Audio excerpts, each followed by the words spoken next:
Hello, everyone. Welcome to 10 Minutes Astrology, and the most easy way to learn astrology. I'm Rod Chang. I am Alejo Lopez. Welcome, everyone. So, oh, sorry. Every time I just couldn't waiting for you to greeting everyone. I just continue. I don't know. I never know what to say. If I'm only supposed to say my name or to say something else. I Yeah, don't know. but I think that's my. I usually I think most of my family, like my mom and my sister, usually see me as someone who rush into something, rush into dangers, and I usually do things very quick, very fast, and make a very fast decision, and they usually make some mistake. That's I always trying to remind myself. So like I couldn't waiting for you to finish, and I went, oh no. It's okay. Come on. Yeah, Yeah. I'm kind of the same anyway, so it's okay. Yeah. Well, let me slow down because there are a few things I think I think our last time when we talked about the Mars and Sex in Yes.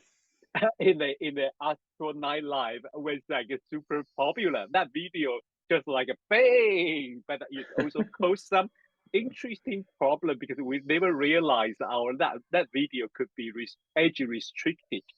So we just think about next week on 21st October. We're going to talk about Mars again. Good. but Yes. Let's yeah, honor but Mars. He's yeah, doing so many things now in the sky. yes, I think Mars is soon during by the end of October will prepare its retrograde, and it was stationary first, and then it will retrograde. And Hmm. in another way to measure it, it was called out of bound. It will raise a little bit out of the normal range of the latitude. But anyway, but that is like Mars is working quite a lot and has lots of impact in our life at this moment. So what should we talk about? For Mars, we can talk about how we handle aggression. I think that's very interesting. That's very interesting because that's part of life. That's part of life too. It's part of life. Quite Yeah. often we get upset, we get angry, and quite Mm. often we need also to defend ourselves. It's not, some people look at our Mars, what a nasty planet. I think that's Mm-hmm. influenced from the Romans who didn't like, from the Greeks, I think, who didn't Yeah. like Mars so much. Yeah. But the Romans were very proud that they were Yes. descendants of Mars, and that's how Yeah. they The created owner their of it. empire, right? Yeah. Yes, indeed, indeed. That would be so interesting. So don't forget Friday, 21st October. Me and Alejo on the Astro Night Live, we will talk about Mars and how it has an impact about your aggression and anger. Okay, so let's come to the today's topic. Today we're going to talk about second house. Yes, the second Yeah, house. yeah. It is very interesting. I mean, in the traditional view, or most people think about the second house. We will think about it's related to your money, and so everyone is focused on the second house. Is that how am I going? Will I be rich, or how am I going to earn the money, or when there is the transiting planet move past by the second house, it will be have something happen. If Jupiter, I will be rich. If Saturn, I will be poor.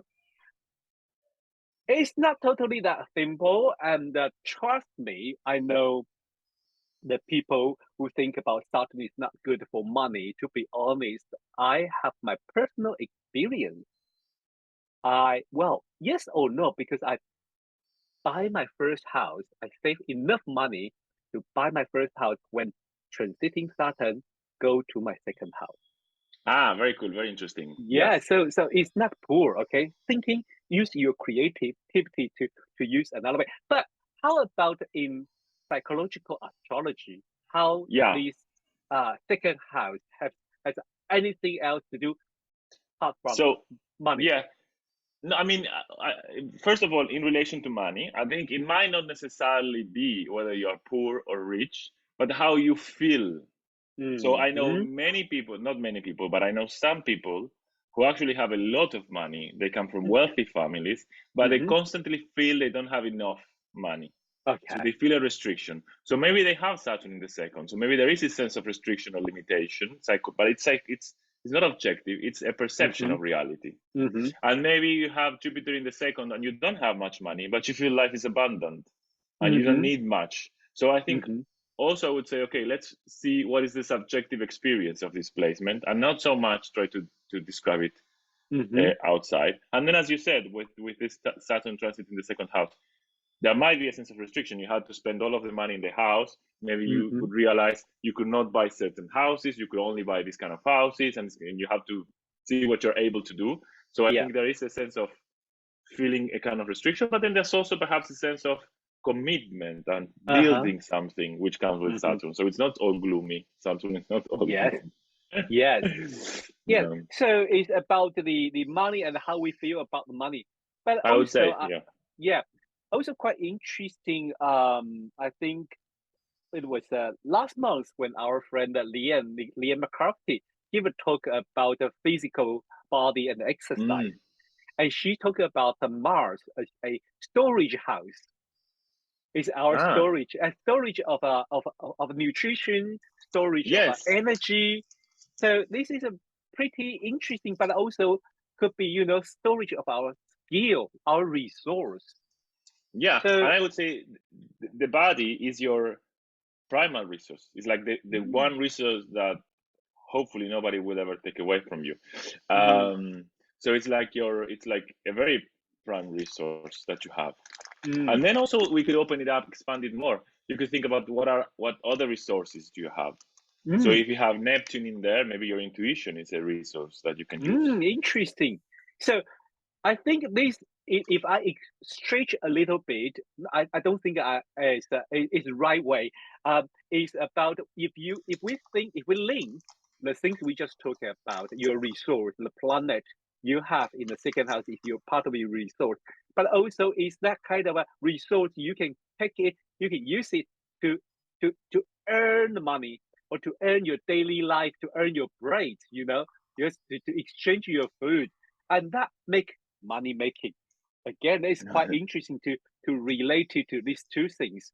So I think today I think our audience probably follow us for 30 something week, probably already used to to have a time to look at the chart. Maybe we should use a chart example. Yes, but can I add something more about the second house? Oh yes, please. Please. I also think it's related to the idea of worth and value. We spend money in things that we appreciate, right? So there is a relationship between money and worth. And actually, sometimes you don't buy something and say it's not worth it. It's too much money, right? So I think there is a link between money, I would say, and worth, and the sense of worth. And if we stretch it, so in the second house, we could also have how we feel about ourselves, our own sense of self-worth, and our own sense of self-esteem, perhaps how we appreciate, how we value ourselves. Yeah. Well, before we jump to the chart, I also want to bring something else. Is about if you don't have planet in the second house. Yeah, cool. Yeah, interesting. Yes. Yeah, because a lot of beginner will think about, therefore I have no money. I have no sense of self-worth. Oh I have my no God. planet. Poor little me. Well, it is very interesting. It's not like that in astrology. I think later, maybe next year, we will start to bring in some idea about the house ruling planet of second house, which is very easy. But at this moment, I think there's one thing our audience can do is look at the second house cusp, which means the starting point of the second house, what sign it is, then you can relate your resource, your ability, your value toward to that house. Okay, so let's use the Britney's chart. Oh my God, we like Britney. Hit me, baby, one more time. Oh, one more time. Let me see. Where's my share? Oh, here. Why I'm share the screen. Right. Could you see it? Yes, I see it. Yeah. So this is very famous American singer. I think everyone know who is Britney. That is she was quite popular in our age, and then recently she has a lot of news about she trying to earn her independent, not totally controlled by her father, and then also she has a little bit things going with her family, entire of family. And she feel like she thinks her childhood she's just working, and never had fun. And then when she her song, "You Better Work." Yeah, you better work. Yes. Oh, that's today. Let's focus on her second house. Okay, let's focus on her second house. Look, we got a the perfect interesting, example of what we were saying. interesting combination. Okay, how about you start it? Okay, so we have Jupiter. So as you can see, we have two planets in the second house. We have Jupiter and another one, which is Uranus. We haven't discussed Uranus yet, so for the moment we're going to ignore it, right, Rod? What do you think? Yes? Yep. Okay, so we're just going to be talking about Jupiter for the moment. In this case, Jupiter is in Scorpio and in the second house. So Jupiter in the second house, we said the second house is about resources, it's about how we make our money, our sense of self-worth, and what else did we say? How we handle perhaps our body as a resource and which resources we have in general, right? So with Jupiter in the second house, we said Jupiter is about expansion, beliefs, a moral code, your life guidelines, let's say what gives meaning to your life. So the first thing we could say is one of Britney's resources is maybe that she's a very hopeful person. She has strong faith, strong beliefs in what she believes. She's she believes with her whole heart, and that's something maybe that she uses as a resource. It's something that helps her expand. It's something that gives a lot of meaning for her when she's singing, when she's performing, when she's doing whatever she wants to do. So it could be one of the resources. Should I go on, or do you want to add something, or should I go on a bit more? Okay, please. The other thing I'm thinking with Jupiter in the second house, Jupiter is about the feeling of abundance, right? So maybe she does feel abundant. Maybe she does feel that she has a lot of possibilities. She has a lot of resources, and perhaps regarding the issue of self-worth, there's also perhaps a huge feeling of self-worth. Now, this Jupiter, as you were saying, is a bit tricky because it's in Scorpio. Now, the signs, this is very important, the signs and the houses are not the same. Oh, yes, this is so important. If you remember, last week we talked about this. Okay, some astrologers do explain the planet in first house like planet in Aries, the planet in Scorpio like planet in eighth house. They are slightly different. There is a something there we have to be careful if you want to be a professional astrologer. So this Scorpio there, the difference between Scorpio and the eighth house, is the Scorpio is more like quality, right? More like the quality, more like Scorpion quality, maybe the extinction, and also maybe the crisis. So I would say I will add this crisis into Jupiter and the second house, which means, well, one part of her ability or resource could be survival through the crisis, with that hope, or grow through that crisis. Yeah, I would say also there's kind of a sense of intensity. Growth happens for her in a very intense, emotionally demanding manner. It's not lighthearted, probably. It's kind of quite intense. She has to go through, like you were saying, like through phases of crisis and transformation and a feeling of death and rebirth. But that's actually what gives her meaning. This is probably a person. I think it's very interesting. I really like Britney's chart because I had a bias, and because she's a pop singer and she's a cultural product, let's say, of pop singer, of pop singing. I used to see her as a very shallow person. But when I started looking at her chart and I started learning more about her biography, I realized that one thing is the product, right? The product that she sells as a singer and a dancer and a pop star. And the other thing is her real personality, right? And of course, I don't know her real personality because I don't know her. But by looking at the chart, I started seeing that there's so much depth. It's a really profound chart, I think. And one of the things that I see is this Jupiter in Scorpio. This is a person who probably goes deep into situations in order to find meaning and to find some kind of lighting guide or moral guideline, and probably intensely believes in what she believes. And that gives us a sense of self-worth, self-value, because it's in the second house. Yeah. I think also another thing, I hope I didn't overwhelming saying too much to our audience, but also we have to know, like Alejo says, chart suggests something, but the person, person is an individual.